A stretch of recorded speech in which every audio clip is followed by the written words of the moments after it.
All right, we're gonna jump into another segment. It's not quite as exciting, but so I actually did a similar segment to this a while back. My wife was quick to point that out to me, but it's kind of different, okay? It's kind of different. So this is plastic surgeons reveal procedures they never get. And the reason I was kind of doing this because it was in Newsweek, okay? So that's kind of different, right? Newsweek running an article like this. I'll throw that article up there, jump in to get all the pictures out of the way so I don't have to remember anymore, Trey. Yeah, there it goes. All right, so if you want to look it up, here it is. But I'm going to tell you all about it so you don't have to jump over there if you don't want. And so what I thought I'd do is I read the article and I wanted to see if I agree with them and then maybe add some of my own because I don't like a lot of procedures. And so, and this is the bizarre part. This comes from an allegedly viral Reddit post. You guys get on Reddit?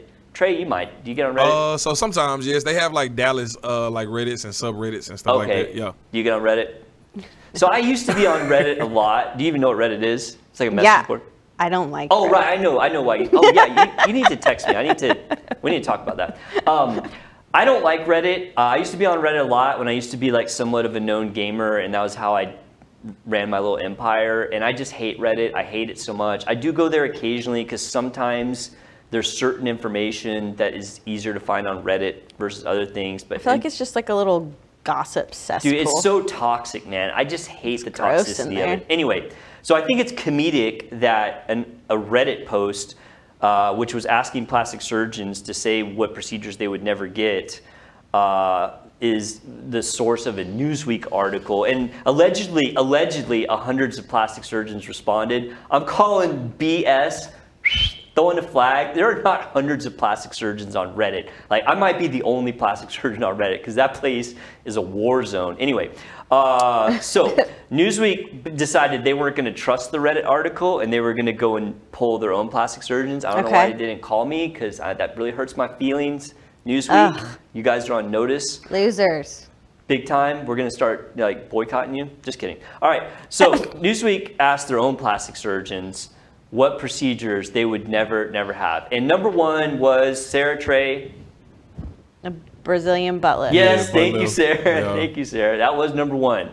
So I 100% agree with that. I think 3 of the 4 people that they polled said absolutely no. One guy who obviously must do a lot of these was like, well, actually, they could be okay. If you... Actually, they paid for my house. Actually, yeah. So one guy was like, well, they are kind of dangerous, but if you know what you're doing, no, I don't do them. I think they're garbage. I've been saying that for years. They are kind of trending down. So I 100% agree with that one. BBL. Eat some meat and do some squats. That's how you get a butt. I wish there was a way that you could like make the butt like bigger because I think that some people really like that look, but like it's just the BBL is just not it. Like I want it to be it, but it's not. Just don't do it. Okay. The next one was like the liquid nose job. I was like, what? What? A liquid nose. I mean, how does it happen that like there's these procedures I've never heard of? Like all I do is look around for things to talk about, and suddenly it's like liquid nose job. What is? All right, so this is basically non-surgical nose reshaping using dermal fillers like Juvederm. I had no idea people were doing that kind of. That just sounds dumb to me. I mean, Wouldn't your nose just get bigger? Yeah, I mean, I guess if you maybe had like a really thin nose. Maybe you could like add a bump and then you'd you could like fill go it on it, but then your nose would just be like bigger. like a Roman, like my nose. Like it would be not probably what you want. I don't think I have a good nose. Like I got like that German nose going on, so it's like Never noticed it. Thank you, Sarah. I appreciate that. I feel like really self-conscious about my nose, and thank you for not noticing how big my nose is. I appreciate that. So yeah, I'm gonna go hard no, not a hard no, but a pretty hard no. Would you get filler in your nose? No, I Trey? can't say that I would. Probably not? No, I know you don't like needles, right? So you're probably out. Yeah, I'm not the biggest So needle we're fan. all 3 out on BBLs and liquid nose jobs? Yeah. Okay, good. Yeah, very good. thanks. All right, let's move on to 3. 3 is another one I don't like, which is the buccal fat removal. Yeah. I'm not a fan. I'm not going to go hard no. I'm going to go semi-hard no. Certain cases. I feel like if you were cool. very, very cherubed face, like just genetically, maybe if someone did a very, very subtle buccal fat removal. At an appropriate age, because it happens naturally. right? Yes. I still think it's a very risky idea because what I worry about is, as Sarah very smartly said, as we age, Sarah, thank you. You're practically a plastic surgeon, both of you guys.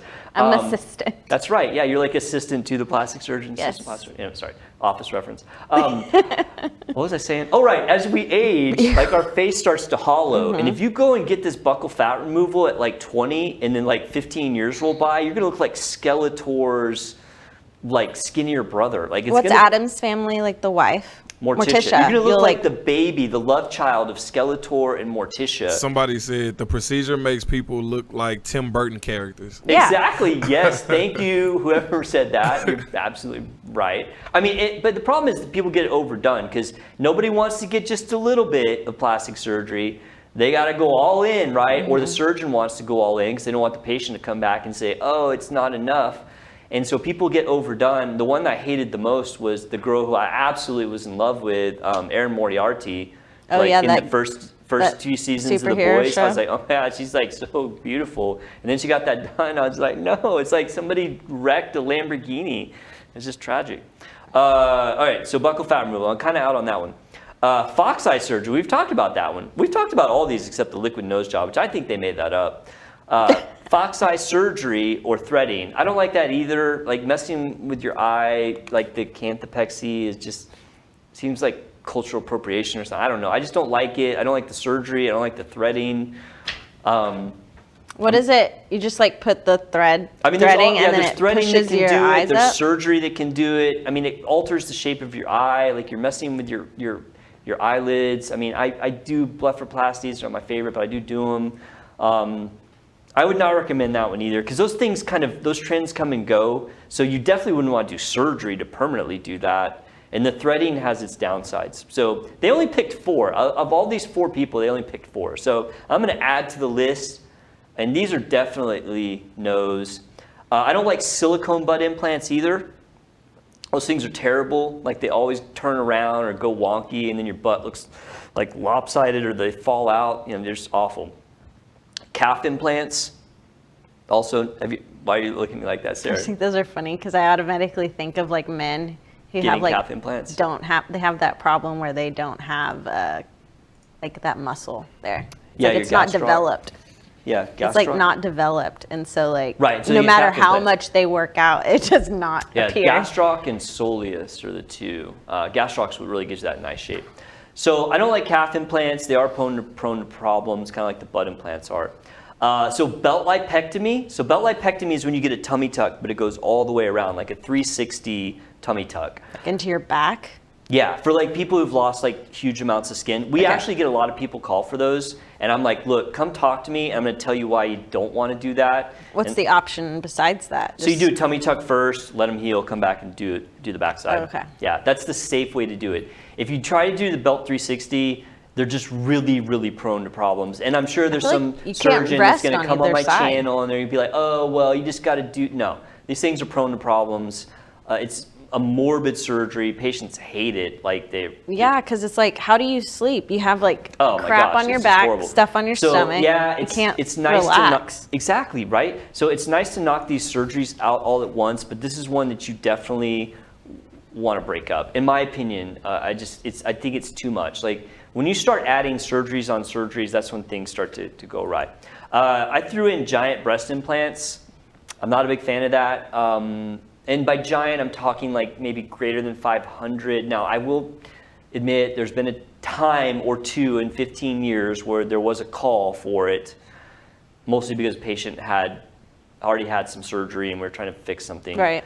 In general, like if you're going to get implants the first time, definitely don't go over 500. I really don't encourage people to go over 400. I mean, there's just downsides. What is that like an equivalent to? Like what? Okay, so that's a great question, Sarah. Visual Thank you. representation. I say this in my consults. This is a ballpark, but 200 cc's is like roughly a cup size. Okay. Roughly. Okay, it's rough. It's not exact. Roughly. So like if you're talking 500, you're talking like what, 2.5 cup sizes? It's just the weight of the implant is the problem. So it's like if somebody comes in there like just like straight up A cup. Yeah, and going to like a large D. Yeah. Like that'd be like that'd be like a 500. Yeah, it just stretches the skin out. Like the implant can get out of position. It thins your breast tissue out. Like the weight of it will end up being problematic unless you really have like an A cup. I mean, for certain people, like for example, if you had a woman who lost a bunch of weight and she went down to an A, but she had a bunch of loose skin, maybe. Yeah, you might use a really big implant to fill that out, or maybe throw in a lift or something. But like a 20-year-old going and getting, 500-600 cc implants, and I do have people call and ask for that, bad idea. The last one's gonna really ruffle feathers. I'm not like a super hard no, but I don't like DIEP flaps, the deep flaps. Those are kind of falling out of favor now. What that is. It's for reconstruction. Oh. Yeah, instead of using like the old school expander to implants, it's where you take the belly fat and put it up here. They got super popular because people were getting rich doing them. Nobody will tell you that except for me, because I just don't care. Like, they got super popular because hospitals were getting rich, doctors were getting rich. The results were like okay. I mean, a really good DIEP flap is okay. Now, I will say there's certain patients that they're a little bit better for, like more heavy set patients, because like the way I like to do expander to implant, like for you, like if you like say I had, God forbid, had to have mastectomies, like I could make your breasts look like they were never ever touched. If you could do like a nipple sparing mastectomy, go to implants, you'd look like you'd never had anything done. It's harder to do in a really heavier set person. Okay. You can get a pretty good result with expander to implants. That's the only reason where you might be like, maybe the DIP flap, but you have to understand the complication rate is pretty high. So, all right, that's my list. Somebody else said, Kayla Baylor said ab sculpting is on her Ab list. etching? Yeah. I'm not a big fan of ab etching. Like when you're purposely causing the abdominal skin to scar down, Yeah. like it could be problematic. I prefer not to do that. Like when I do my tummy tucks, I do take out enough fat that you can see the six-pack line generally. In fact, I did one this morning that was exactly like that. If the patient's not overly thicker. Yeah. But the ab etching where you're making the crosshatch, like I'm out on that. Like I think she was saying she wasn't a fan. Right, yeah. Robert Dreschel said like a wrestling belt. I guess when you were talking about the belt. It's a wrestling belt skin. Yeah. Yeah, that's gross. Yeah, thanks, Robert, for that visual of like a belt of skin. Yeah, thank you.